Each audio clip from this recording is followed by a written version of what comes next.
Yuma, and welcome to session 3. I'd like to acknowledge that we're meeting here today on Ngunnawal and Ngambri lands, and I would like to acknowledge our virtual attendees who are meeting on land, on country around Australia. I'd like to pay my respects to First Nations people who are present here today and to any elders who may be amongst us. So the session you're in today is Unusual Partners, and we're exploring collaboration with usual and unusual partners. We're looking at the potential we have for proactive participation in initiating collaboration and creatively pursuing its implementation. And we'll have 3 papers today presented by Michaela Hart, Deborah Lee Talbot and Simon Underschultz. I'll introduce each speaker, they'll present their paper, and there'll be time for questions at the end of each of those papers. At the end of the 3 papers, we'll have time for a joint Q&A to explore some common themes. So please put your thinking caps on and make some notes and think of some common thematic questions. I've also been asked to do some housekeeping for the session. So please remember to protect yourselves and others from the risk of COVID. There's hand sanitizer all around the place and it's from a fancy company, so it'll smell nice. And of course, if you have COVID or any symptoms, please don't come to conference and notify the conference organisers immediately. Thanks to our sponsors, in particular our gold sponsor, the National Archives of Australia. Pop by to visit our exhibitors on site and also exhibitors online in the portal. Arrive early, thank you very much. Sorry this took a little while to get going.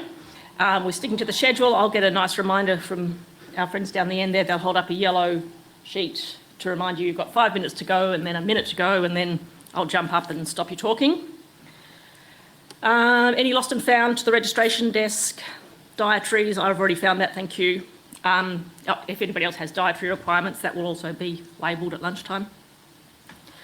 Use the hashtag HereWeAre2022 for any social media. And there's also the afternoon session on Friday, which I'm sure you'll keep hearing about, so I will move on promptly, seeing as we're sort of running a little short of time. Michaela Hart here is a digital archivist at the Department of Health in Victoria, and she blends work in digital preservation with the ongoing need to preserve and activate archives of critical value to members of the community. And as many of us will know, Michaela's recent work has been around vicarious trauma, emotional labour and archival practice, and with Nicola and Kirsten, she's co-founder of the Trauma-Informed Archives Community of Practice. And in the past 2 years, Michaela has been exploring collaboration between archives and climate science. And will share with us today some of her thoughts on that in her paper. Yes. Thanks, Rachel. Thanks, Michaela. Hi, everyone. I'm really pleased to be here on the lands of the Ngunnawal and Ngambri people. I pay my respects to elders and past and present too. I recognise continued connection to land, water, culture and community. I'm a non-Indigenous ally. I was born on Gurno land in Adelaide, or Red Kangaroo country. And I now live and work in Wurundjeri country down in Melbourne and in the newly renamed local council area of Mary Beck. We got rid of our coloniser name. I honour local tradition, community traditions of caring for archives and culture through country, through song and story. So this is where I might just do this. So there's my acknowledgement of country. Slide.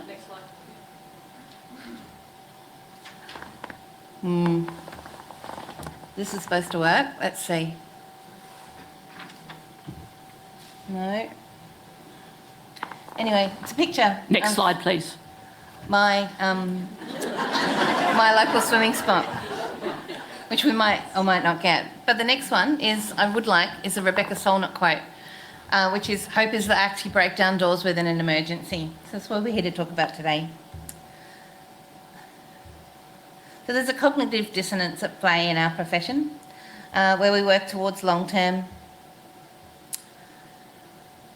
or permanent preservation while seemingly ignoring the reality of climate change. So I spoke last year about how do we make sure that, how can we be talking about 500-year preservation plans or permanent records to retention when there's no guarantee that our planet or the human survival of the planet is going to be around. And so that first part of this paper was in Brisbane last year. Since then, there's been another report on from the Intergovernmental Panel on Climate Change, or IPCC. It outlines very clear, very rigorous and very scary forecasting. The science is in, we know that. And so that 2022 report states that the rise in weather and climate extremes has led to some irreversible impacts. So we're not talking about reversal anymore, we're talking about this is happening. The irreversible impacts as natural and human systems are pushed beyond their ability to cope. So this morning I've been thinking about this in context, that quote, in the context of the floods that are currently happening in my home state in Victoria. We're watching our two mighty rivers, the Goulburn and the Campaspe, race towards each other this morning. And I'm doing a trauma talk this afternoon, and I thought that was going to be the one that I was going to cry in, but it might be this one today. It's going to be what they're expecting to be, what they're calling a 1 in 100-year event, but we know that those aren't 100-year events anymore. So as a state government archivist, I'm thinking about my colleagues in our regional offices who are still in the midst of archiving projects post-pandemic, post-bushfire, because we didn't have time to deal with those records before we got locked out of our offices for 2.5 years. So we've started doing cleanup, and those colleagues are now facing another threat. So we have our disaster management plans in place. I'm going to read that quote again. Scrolling back up. Rise in weather and climate extremes has led to irreversible impact as natural and human systems are pushed beyond their ability to cope. So where are we at with that point, beyond our ability to cope? Where are our disaster plans around that beyond ability to cope? So the irony is that I had planned to catch a train to come here, but I had to rebook a plane because of the floods. And the same going home. So anyway, I am going to start with some whimsy, and hopefully I'm going to leave you with some hope. There are things that we can do as a profession, and I want us to leave with a tighter and shared idea for that profession and how we can support the work of climate change. So earlier this year, a colleague and I attended an innovation immersion. It was one of the lovely things I got to do as a public servant, where we were given the brief of dreaming a sustainable future for records management in government. So I'm going to basically give you what we presented to the Victorian Government Forum at the end. So we started by introducing ourselves as representatives from the Ada Lovelace Network, which we are, the Women in STEM Network in Government in Victoria. But we came from the year 2522. We acknowledged country, but we also pointed that we're coming from a time when treaty's been long established, and our work in government benefits from the use of traditional knowledge systems and unbroken timelines of this country. We came back from the year to report on a project that was initiated in this timeline, as this was a crucial point in our planet's life. The exponential growth in digital information created during this time has wreaked havoc down the timeline. Our members were given the brief to create an innovative, sustainable and forward-thinking information system. The Ada Lovelace Network harnessed the expertise of women and non-binary folk from diverse specialties in STEM and beyond, as this was a project that required many and varied voices. We were delighted to report that the project was delivered on time and under budget, which we think is extraordinary for a 500-year project.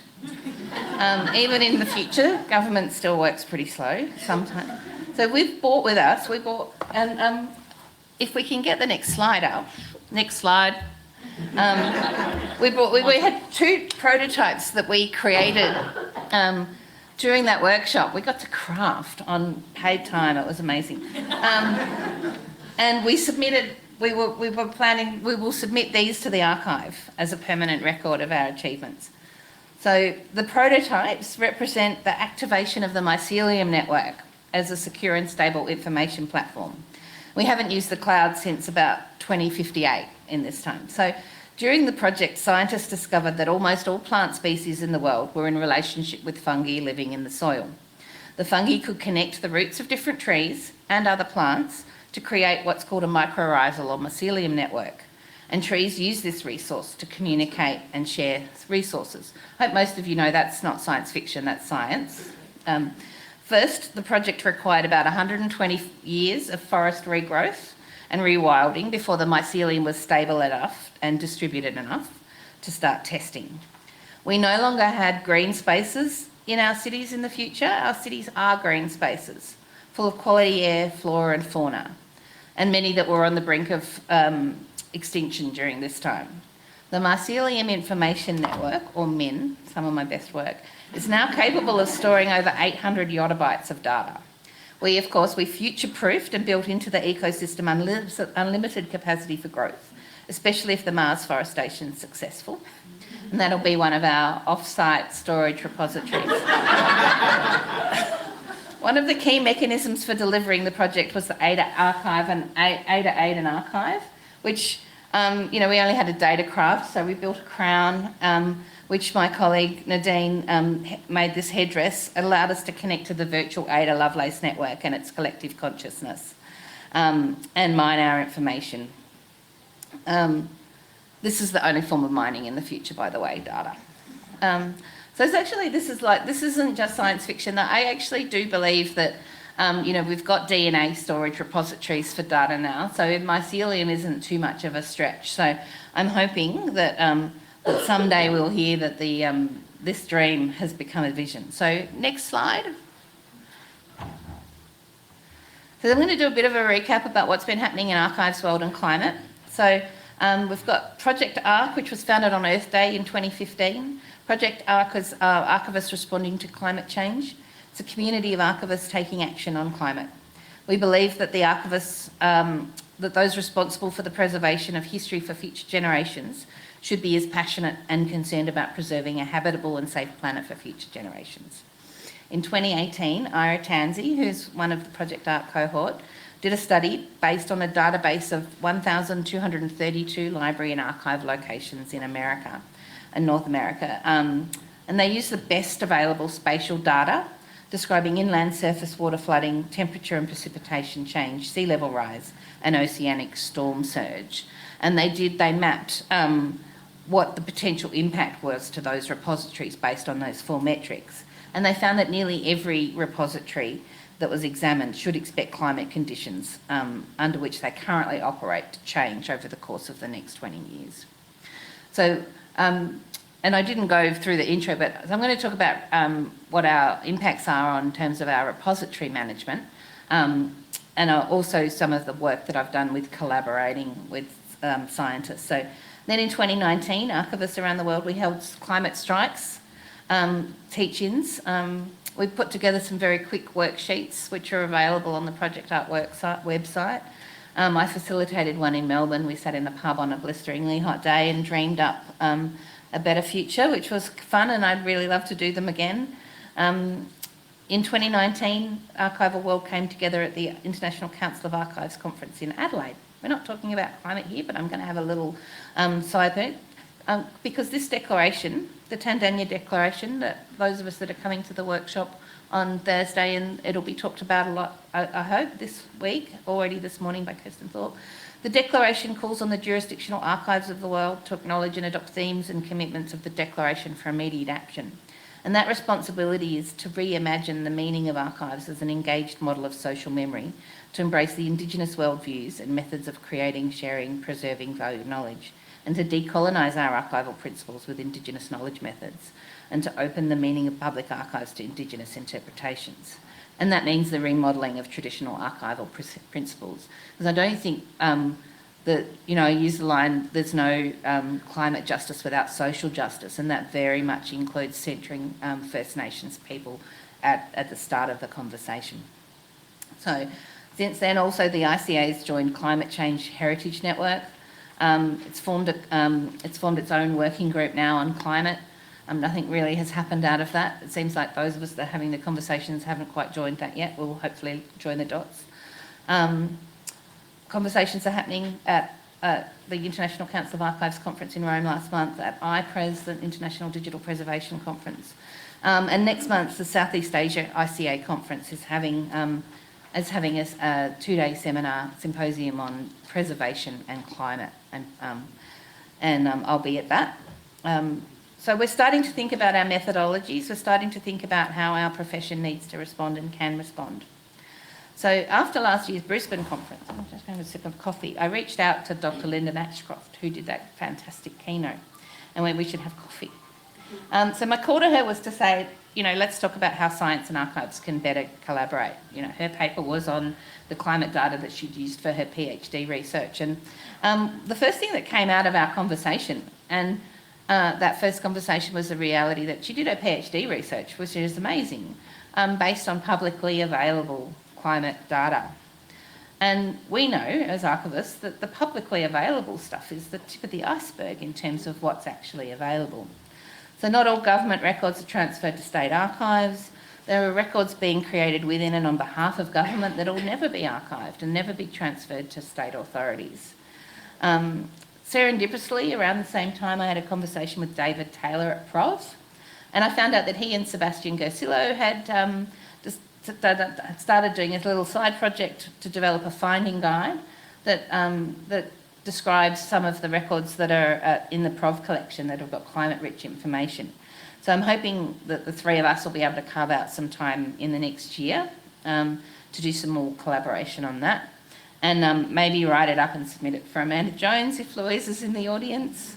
But I'm thinking also about the records that aren't obvious. So we've necessarily shifted our thinking about disposal authorities to preserve individual records, particularly those of care leavers and stolen generations in the last few decades.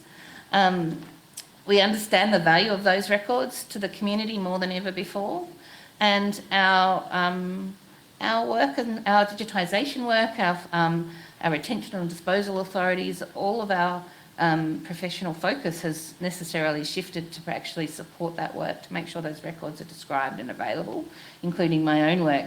And I'm arguing that now it's time to apply that same lens to climate-related information. In my context, I've started looking at, I work for the Department of Health. I also support the Department of Families, Fairness and Housing. So in our collection, we've got a lot of old institutional records, asylum records from Victoria. And they just love to record the weather back in the day, every day in the daily diaries, the nurses' daily diaries of the asylum registers that we've got that go back into the 1800s. They've recorded the weather. We've got, I don't know if we've got another, the next slide has actually got an example, one of ours. This is a vegetable book. It might be a bit of a stretch. This is actually from Arrowdale Asylum. We've just transferred this to the local Community History Society under the Place of Deposit program with Prov. It just says these are the vegetables that were being grown.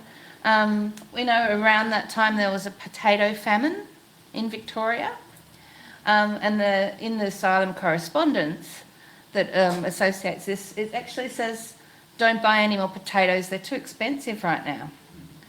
So all of those different things are clues that scientists can use to actually start mapping the temperature changes that were in Victoria and the environmental changes during settler colonial times.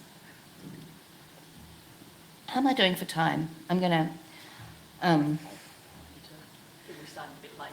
Yeah, so I'm going to skip. I wanted to talk about parsimonious preservation, but I'm going to click that side. I'm going to talk about it another time, maybe next year. Because really it's just about, I wanted to talk about the way that we appraise our digital records. There's not time in this paper to talk about my work in digital preservation and the fact that there's real concerns about the rise of digital storage. That will need to be a different paper, I'm afraid. So I will just I'll finish up.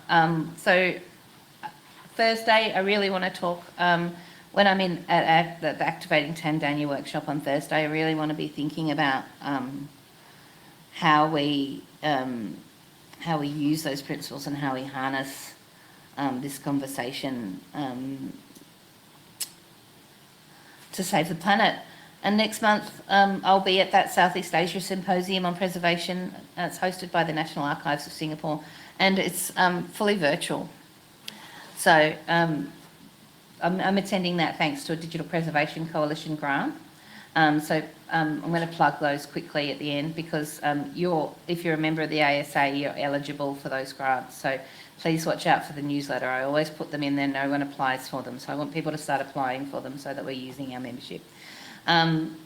So there's a couple more things that I wanted to say just about digital. As cloud-based providers start to clean up their act, at the moment, there's a belief that cost modelling for cloud is unlimited and cheap. But we know that especially as they start applying sustainability lenses to their work, the cost is going to get passed on to the consumer, and that's us. They're actively mitigating their carbon load at the moment, and they're going to start putting their prices up. We know that they will. So we also need to advocate for our repositories of hard copy collections. They're high energy consumers as well.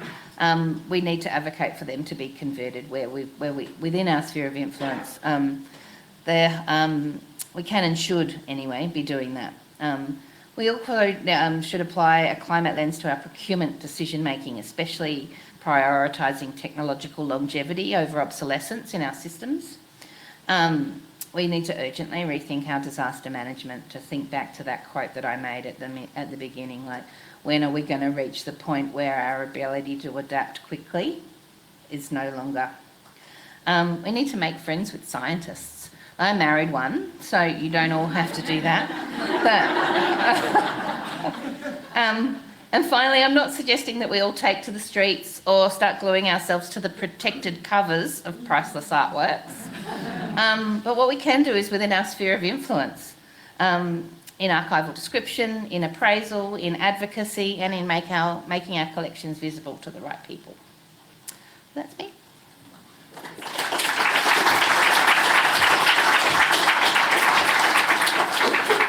Thank you, Michaela. You did get my final slide, yeah. That's a pretty powerful slide to finish on. Yeah. So, any questions from people in the audience?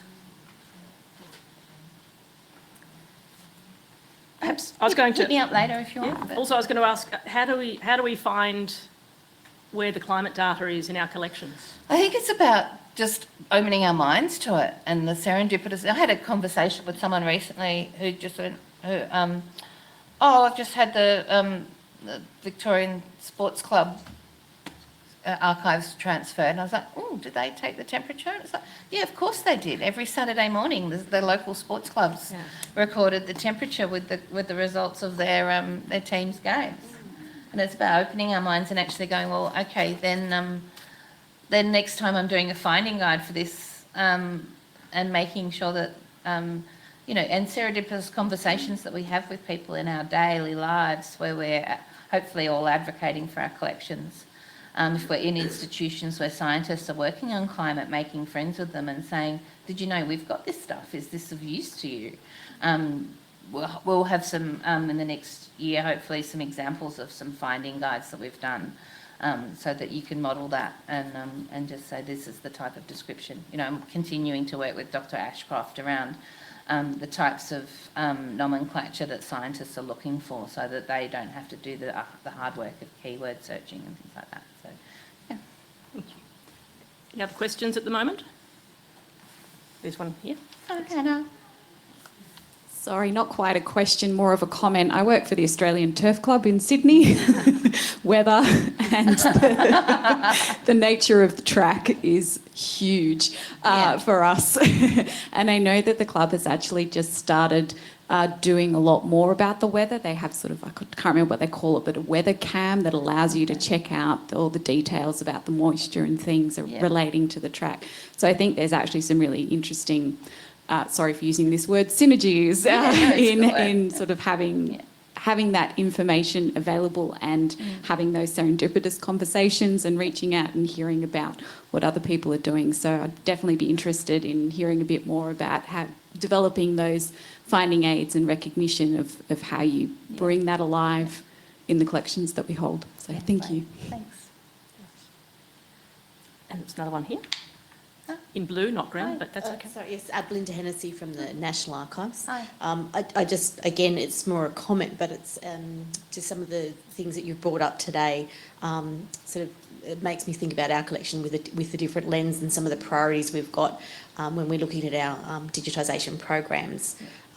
We do have sort of, records that sort of document visually the Great Barrier Reef and things that have happened in that space, and we have got like the Bureau of Meteorology records, which some of the scientific records always seem a bit boring, but they do have such a rich source of data, and it's about sort of maybe, like I said, being an advocate in that space and sort of maybe highlighting that in this climate change space, some of those records are actually particularly significant and would be sort of high targets for making more accessible.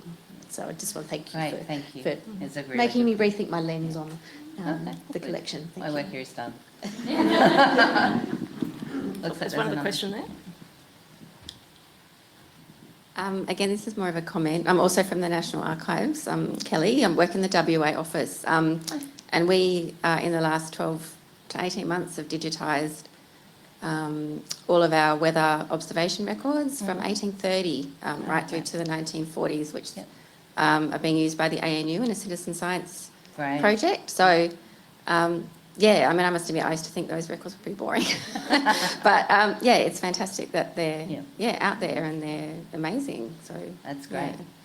And I should say, there is a landing page on the NAA website with some interesting climate projects climate records that have been used. So I had a look at that. Yeah. Samara?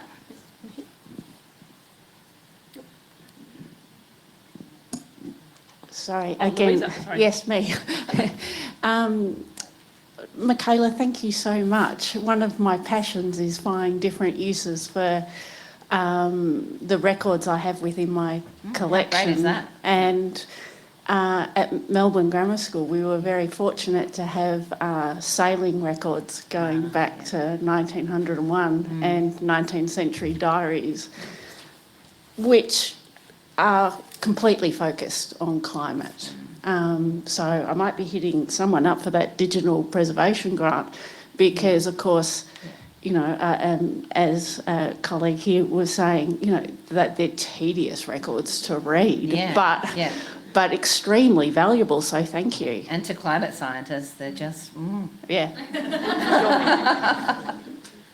And then we might have to wrap up this, move on to our next speaker. Michaela, I guess I was interested if you've had any thoughts about that idea of spatial linking. And so, of course, then I think about local government, which obviously holds deep, rich spatial records. And then I think about digital twins. And I've just wondered if you've thought about how you could kind of map climate, data and timelines in that space. I think there's some really rich possibilities for linked data and for some projects to do that. The report that I did, that was done in North America, I'd really love to get replicated in Australia so that we can sort of develop some methodology around how we would do that. And, we're Asia Pacific region, our coastal neighbours, the coastal communities, they're, at our most urgent risk of rising sea level. And as I mentioned, I said this last year, so I didn't repeat it, but, we need to figure out a way to support those communities and those collections without replicating the violent colonial behaviours of the past. So, yeah. Right. Well, please, I'm going to make an awkward exit. Please join me in thanking Michaela Hart.